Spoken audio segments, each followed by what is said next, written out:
আন্দোলনে পানি খাওয়াইতে যে শহীদ হয় নাই, আমার ছেলে কোথায় পুলিশের সামনে বুক পেতে দিয়ে শহীদ হয় নাই, আমার ছেলে সাধারণ জনগণ ছাত্রদেরকে যখন পুলিশের এপিসি থেকে গুলি ছোড়া হচ্ছিল তখন সেই পুলিশের গুলি থেকে ছাত্র জনতাকে বাঁচানোর জন্য সেই এপিসির উপরে উঠে যায় এবং সেই ঢাকনা বন্ধ করতে যায়।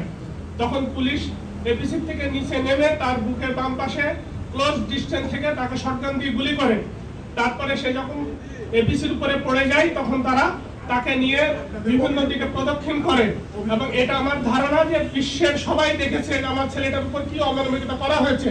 আর আজকে এই ফাউন্ডেশনের এক বেয়াদব আমাকে বলেছে সোহাট ওয়াকার, সে কিসে আমরা বলেছি শহীদ ফাউন্ডেশনের শহীদ ফ্যামিলির বাইরে কেউ থাকতে পারবে না, কারণ এখন যে স্নিগ্ধ সিও ছিল সে শহীদ ফ্যামিলির, আমাদের কোনো আপত্তি ছিল না, আমাদের কারোর সাথে কোনো আলাপ না করে আমরা এখানে যারা সবাই আছি আমরা জেনারেল মেম্বার হিসেবে আমাদেরকে রাখা হয়েছে। আর এটা জাস্ট আমাদেরকে দেওয়ার জন্য আমাদেরকে ডেকে আনা হয়েছে যে আমরা সিও উনি পদত্যাগ করেছে, আমরা একটা সিও দিয়েছি, সেই সিওর সাথে শহীদ ফ্যামিলি বা ওনার শহীদ ফ্যামিলির কোনো সম্পর্ক নাই। তাহলে ওনার যদি কোনো আবেগ না থাকে, ওনার যদি শহীদ পরিবারদের প্রতি কোনো দরদ না থাকে, তাহলে ওনার কাছে আমরা কি যে বলবো? তাহলে কি আমাদের সন্তানরা কি শহীদ হয়েছে এই কারণে শহীদ ফ্যামিলির লোকরা এখানে রিপ্লেসমেন্ট করার জন্য? আর ওনারা বলছে যে আমরা কোয়ালিফাইড লোককে বসানো হয়েছে। আমি বলছি যে কে কোয়ালিফাইড না শহীদ ফ্যামিলির ভিতরে?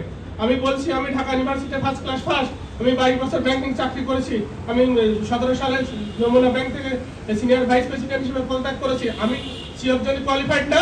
আর কোত্থেকে কাকে ধরে নিয়ে আসি, কেন হচ্ছে তাকে আমাকে সিও হিসেবে মেনে নিতে হবে? এই কথা যখন বলা হয়েছে তখন ওয়াকার সাহেব এটা আপত্তি করেন, আপনি কেন আপত্তি করেন? কারণ তিনিও হচ্ছে এই শহীদ ফ্যামিলির কেউ না, ওনাকে কেন ওখানে বসানো হয়েছে? ওয়াকার সাহেবের পদবি কি বা পরিচয়? ওয়াকার সাহেব ফাউন্ডেশনের ট্রেজারার ছিল, ট্রেজারার। হ্যাঁ, উনি বর্তমান কমিটিতে আছে এবং উনি প্রবলভাবে আপত্তি করছে যে এটা চেঞ্জ হবে না। কেন চেঞ্জ হবে না? আমাদের আবেগের কি কোনো মূল্য নেই? শহীদ ফ্যামিলির আমরা বলেছি যে সিও এর আগেও শহীদ ফ্যামিলিতে ছিল, এখনো শহীদ ফ্যামিলির ভিতর থেকে দিতে হবে এবং যোগ্যতর লোক আছে তাদেরকে আপনারা বসান। এনারা বলছে না এটা চেঞ্জ হবে না, আমাকে বলছে সংবিধান পড়েছেন, আমি বলছি যে বাংলাদেশের সংবিধান যেখানে আমাদের ছেলেদের রক্তের বিনিময়ে চেঞ্জ করতেছি, আপনাদের ফাউন্ডেশনের সংবিধান চেঞ্জ করা হবে যে ফাউন্ডেশনের সবসময় সিও শহীদ ফ্যামিলির থেকে আসবে, নাহলে তো আমাদের কথা এমন। আমি সাধারণ মেম্বার হিসাবে বিভিন্ন শহীদ ফ্যামিলির সাথে যখন কথা বলেছি তখন এখানকার যারা সহযোগিতামূলক তাদের আচরণ পায় না, প্রফেশনাল আচরণ পায় না, পাবে কোত্থেকে? কেউ তো ওখানে শহীদ ফ্যামিলির কেউ নাই। এমনকি ফাউন্ডেশনে যারা আহত যাদেরকে কর্মসংস্থান দেওয়া উচিত ছিল, ফাউন্ডেশনের অধিকাংশ কর্মচারী আহতও না, তারা আহত যোদ্ধাও না, তারা শহীদ ফ্যামিলিরও কেউ না।